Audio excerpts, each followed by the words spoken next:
Hello students, how are you? Hope you all are fine at your home. Today we are going to start your next chapter, Lost Spring. We will read about about the author, then we will read know about the stories, and later we will discuss the explanation of this lesson. So the lesson Lost Spring has been taken by the stories of stolen childhood. It is written by एनिस जंग. Lost spring है वो किस में से लिया गया है? Stories of stolen childhood की कहानियों में से लिया गया है और वो लिखी गई है एनिस जंग ने लिखी है. थोड़ा सा ऑथर के बारे में पढ़ लेते हैं. Anees Jung was born in Rourkela and spent her childhood in adolescence in Hyderabad के रूरकेला में वो जन्मी हैं और उन्होंने अपना जो एडोलोसेंस और चाइल्डहुड है हैदराबाद में बिताया है. She received her education in Hyderabad. उन्होंने अपनी एजुकेशन जो हैदराबाद से गेट की है. And in the United State of America, और बाकी की जो हायर क्लास के एजुकेशन जो है वो यूनाइटेड स्टेट अमेरिका से उन्होंने ली हैं. हर पेरेंट्स वर बोथ राइटर्स. उसके जो माता पिता हैं वो दोनों ही राइटर्स हैं, लेखक हैं. Anees Jung began her career as a writer in India. Anees Jung ने अपना जो करियर है वो इंडिया में एज अ राइटर, एक लेखक के रूप में स्टार्ट किया. She has been an editor and columnist for major newspaper in India and abroad. और उन्होंने अपनी जो कैसे लिया है, पहले वो कॉलमनिस्ट थी, एक न्यूज़पेपर में एडिटर थी, और इंडिया में भी और अब्रॉड विदेशों में भी. And has authored several book, और सेवरल बुक्स उन्होंने लिखी हैं. The following is an except from her books title Lost Spring stories of childhood.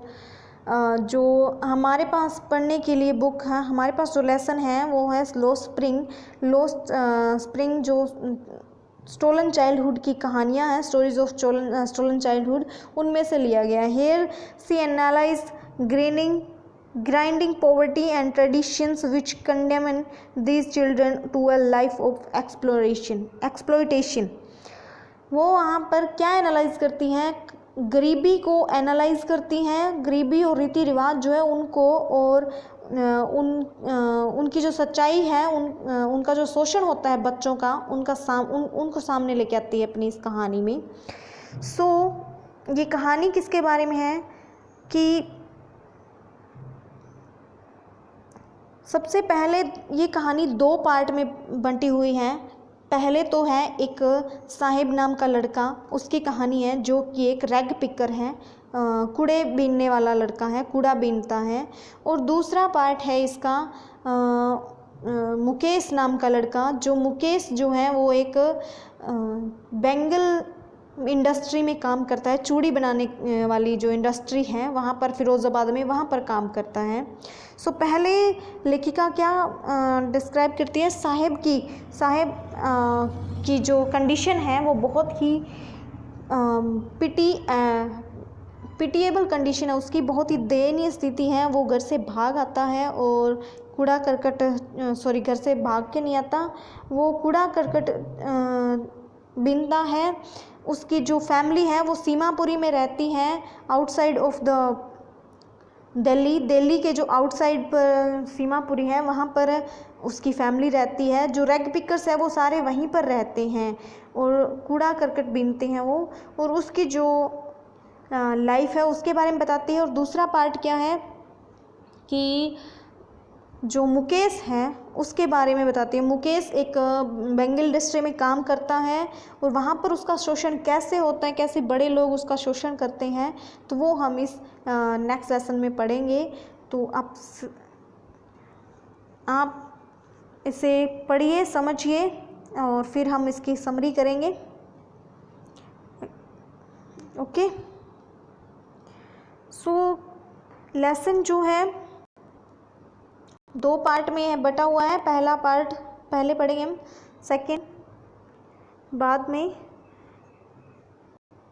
कूड़ा करकट जो बीनते हैं साहिब उसकी.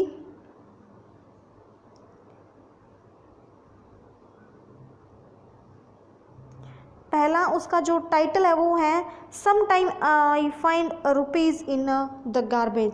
उसका टाइटल है some time I find the rupees in a garbage, यानी कूड़े करकट में मैं कभी कभी कोई 1 रुपये का कॉइन या सिक्का भी मुझे मिल जाता है, मैं वो ढूंढता हूँ। Why do you do this, जो लेखिका है वो पूछती है कि तुम ये क्या क्यों करते हो। सो टुडे आज तो हम इतना ही करेंगे, नेक्स्ट में हम इसकी पूरी समरी करेंगे। Okay, thank you, stay home, stay safe.